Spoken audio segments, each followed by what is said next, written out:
Sahabat Dinarji, apa kabar Anda? Saya Daniel Wibowo masih menemani Anda di Power Tips persembahan dari Dinarji Indonesia tentang mindset.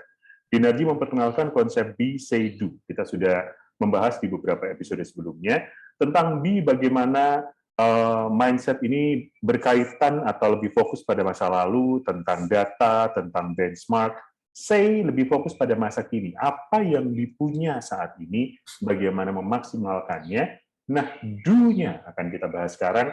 Tentu saja masih bersama dengan Joko Murjono, konsultan Dinarji Indonesia. Hai.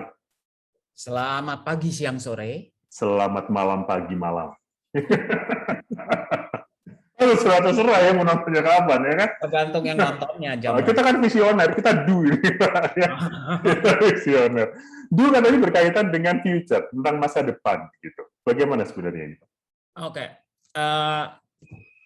Do itu kalau dibilang mindset do kan tentang masa depan, future gitu kan. Apakah artinya dia lebih visioner daripada be atau say? Mari kita lihat aja dulu. Kalau do itu kan intinya kalau seorang yang mindsetnya dominan di do, dia akan melihat kesempatan. Dia akan lebih melihat potensi, bagaimana mengoptimalkan potensi. Dan itu potensi berlaku untuk timnya dia, untuk membernya dia, ataupun potensi untuk dia mendapatkan the results yang lebih, gitu kan? Nah, dia Do ini punya obsesi bahwa ini harus apa? Ada kata istilahnya, saya nggak mau menggunakan kata perfeksionis, tapi Do itu cenderung enough is never enough. Kata yang paling tepat itu. Jadi dia akan selalu melihat improve. Tapi do itu dia melihat kepada sesuatu yang future, kepada masa depan. Jadi kadang-kadang orang yang dengan dominan mindset itu tidak tidak menggunakan data, fakta di masa lalu sebagai dasar untuk dia bertindak. No, dia nyiptain sendiri dasarnya. Karena dia melihat bahwa ini sesuatu yang perlu ada di masa depan. Makanya tadi kata-kata keyword-nya adalah potensi. Dia lihat potensi. Dia lihat opportunities, gitu kan. Dan dia ngelihat bahwa dengan dia dominan mindset do itu, dia lebih cenderung bisa belajar dari kesalahan dari yang dia lakukan sendiri, belajar dari beta versionnya dia gitu kan. Dan dia juga menghargai orang-orang yang bisa bekerja, dia kasih space gitu, dia kasih ruang buat orang bekerja dengan caranya mereka. Dia nggak akan terlalu mendikte. Jadi pertanyaannya, apakah itu bagus kalau dia mengejar kesempurnaan? Enough is never enough. Tergantung konteksnya apa. Gitu kan?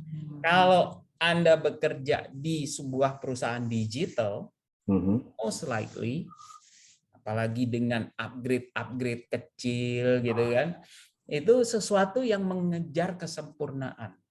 Ada bug di platform Anda, di app Anda harus sempurnain lagi. Ini butuh mindset dominan yang do di situ. Kalau mindset yang be akan mencari tahu apa yang menyebabkan bugs itu. Kalau mindset do akan lebih kepada solusinya apa nih. Dia lihatnya ke depannya aja. Yang dilakukan Dinarji dengan Be, Say, Do ini apakah memotret seseorang punya dominan mindset yang mana, atau membuat orang tersebut berproses sehingga mendapatkan mindset seperti yang diharapkan? Oke. Memotret iya, udah jelas, gitu kan? Karena untuk kita salah satu yang kita tawarkan ke market adalah mindset coaching, kita bilangnya. Oke. Kalau kita mau di coach mindsetnya, gitu kan, kita harus punya dasarnya dulu, baseline-nya, dominannya dia apa, gitu kan. Dan itu kita bisa potret, simple questionnaire. Nah, tapi ke depannya, kalau misalnya pekerjaan orang itu apa, ini kan konteksnya. Dia bekerja di mana?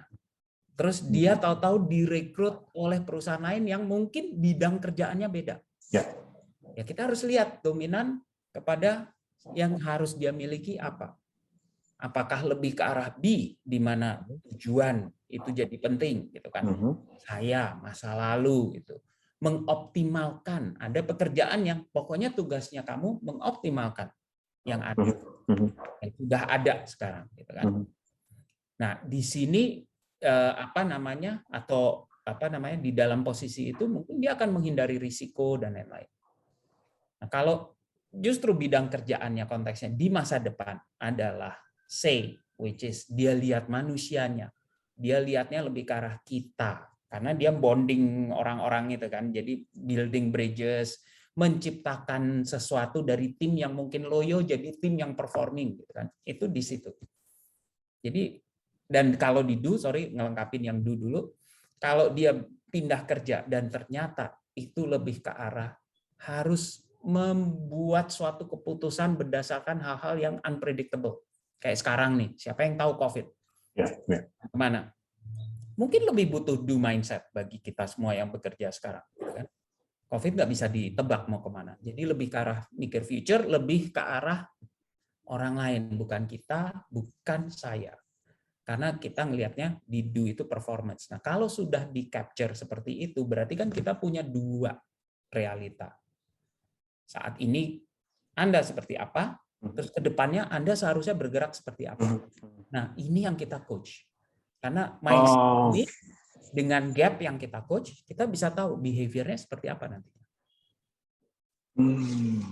Detailnya tentunya ada di kami, gitu kan. Sistemnya, caranya, memotretnya, semuanya ada di kita. So, apakah itu menjadi sesuatu yang berguna? Perlu nggak sih sampai mindset coach, gitu kan? Kadang-kadang orang tidak bisa sukses di pekerjaan selanjutnya karena dia masih memelihara mindset di pekerjaan yang sebelumnya.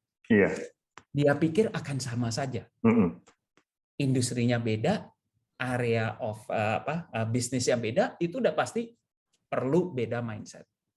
Nah, ini yang kadang-kadang kita kurang sadari. So, jadi untuk pembungkusnya nih, apakah orang yang kayak kutu loncat, pindah-pindah industri, pindah-pindah kerjaan, itu sesuatu yang bagus? Zaman sekarang mungkin itu acceptable. Zaman dulu enggak. Betul. Karena yang orang yang bisa lompat itu, kalau dia punya mindset do lebih banyak, which is dia belajar dari kesalahan-kesalahan dia akan jadi kuat tuh. Dan kalau di perusahaan sekarang, yang sekarang banyak perusahaan yang masih menjalankan rotasi. Anda ada di level ini dan Anda di rotate. Yang tadinya megang marketing, toto disuruh megang finance. Itu kalau mindsetnya nggak bisa adjust, gimana? Mungkin Anda butuh di coaching di mindsetnya. Nah, inilah salah satu service yang kita tawarkan. Inilah spesifiknya salah satu yang Dinarji bisa lakukan berbeda di market. Karena kita bisa identify mindset, mempotret mindset itu, dan mengcoach Anda untuk secara sadar memiliki mindset yang benar di tempat yang baru. Menarik ya. Nah, jadi penasaran sahabat-sahabat Dinarji untuk mengenal BCD lebih dekat, silahkan untuk langsung ngobrol bersama dengan kami Dinarji Indonesia. Anda bisa kontak kami melalui Instagram dan juga LinkedIn Dinarji Indonesia. Tertulis di bawah, silahkan langsung saja dan kenal lebih dekat tentang BCD dan bagaimana manfaatnya untuk Anda dan juga perusahaan Anda. Begitu Pak Joko? Yes, thank you Daniel. Terima kasih juga, sahabat Dinarji juga terima kasih. Kita ketemu di episode selanjutnya.